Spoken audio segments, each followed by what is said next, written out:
Tem uma questão aqui, Vera, que foi mandada pela Patrícia Bezerra, que é deputada estadual em São Paulo, e que eu acho que, na verdade, ela direciona aqui mais para você. E ela diz o seguinte: olhando para o quadro de violência sexual no país e considerando que a maioria das vítimas são meninas e a violência, em muitos casos, é intrafamiliar, acredito que é necessária uma legislação mais protetiva nesses casos. Abrigos específicos para crianças e adolescentes vítimas de violência é uma boa ideia? Na verdade, para quem não conhece essa questão, né, muitas vezes as meninas vítimas de violência são tiradas de casa. Ao invés do agressor sair, até porque não há provas ainda contundentes e tal, é a menina que sai. Então, a menina que já é vítima de uma violência, ela acaba tendo que sair da sua casa e indo para um abrigo da prefeitura. A pergunta da Patrícia é: caberia aqui, seria interessante pensar num abrigo especial para meninas vítimas de violência, Vera?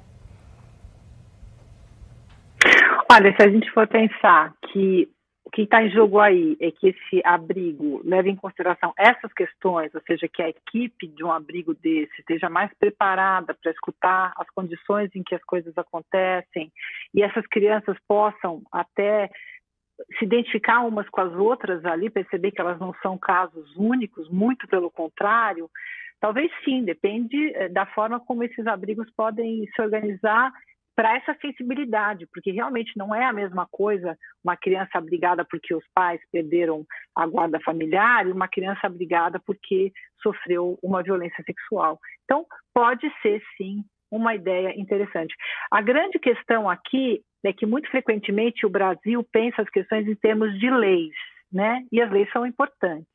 Mas o que a gente vê é que mesmo quando a lei já está garantida e ela é excelente, as mentalidades é que precisam mudar.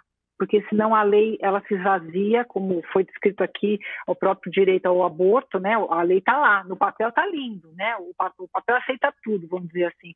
Mas enquanto a gente não muda a mentalidade, porque claro, o grande ruído que tem tudo isso aí é a questão do sexual. O sexual implica em prazer, o sexual implica em desejo. Então paira sobre as mulheres, desde Eva oferecendo a maçã a Adão, né?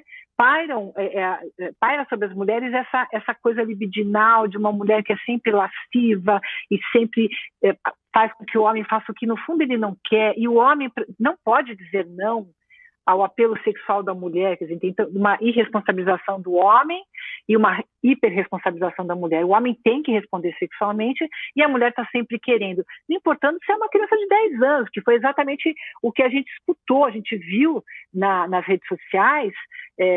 Tinha uma professora que dizia: essa menina de 10 anos deu mole, essa menina de 10 anos deve ter aproveitado um monte. Desse caso exatamente que o Olímpio acompanhou. Quer dizer, o que está em jogo aí? Uma mentalidade na qual a mulher, em qualquer circunstância, seduziu um coitadinho do homem que teve que responder para defender a sua masculinidade com um estupro, com sexo, forçado ou não. Então, a ideia de consentimento, a ideia da irresponsabilização do homem, porque ele tem que responder com a resposta sexual, a mulher que seduz, está tudo em jogo aí. Então, se nós vamos ter um abrigo especial para essas crianças, principalmente que a equipe esteja preparada para não reproduzir dentro do abrigo essa mentalidade no qual estamos todos inseridos, né? Senão a gente só vai ter mais do mesmo.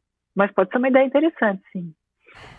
Vera, isso que você colocou, acho tão fundamental, né? Quer dizer, primeiro que não se resolve tudo por lei, porque às vezes as leis existem e você não consegue transformar a realidade só com a lei. E aí me lembra que eu fui delegada de polícia, sabe? Há muitos e muitos anos atrás, assim que eu me formei, era uma delegacia de defesa da mulher. E eu me lembro muito bem que na Delegacia de Defesa da Mulher, que em tese foi criada para atender as mulheres com um olhar mais acolhedor e compreensivo dessa situação, eu muitas vezes escutava escrivãs investigadoras dizendo: doutora, a mulher está aí de novo, doutora, essa daí gosta de apanhar.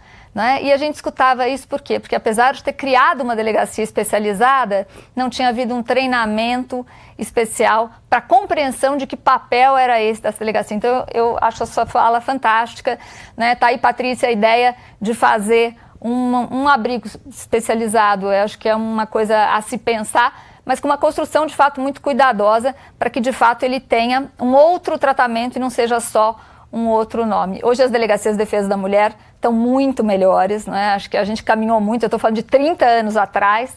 Então hoje assim a gente tem delegadas muito preparadas, equipes muito preparadas para atender, a gente está numa outra realidade. Na minha época não tinha nem Maria da Penha, viu, Djamila? Então, de fato, a gente está falando de uma outra época. Graças a Deus a gente caminhou muito e acho que a gente vai seguir caminhando.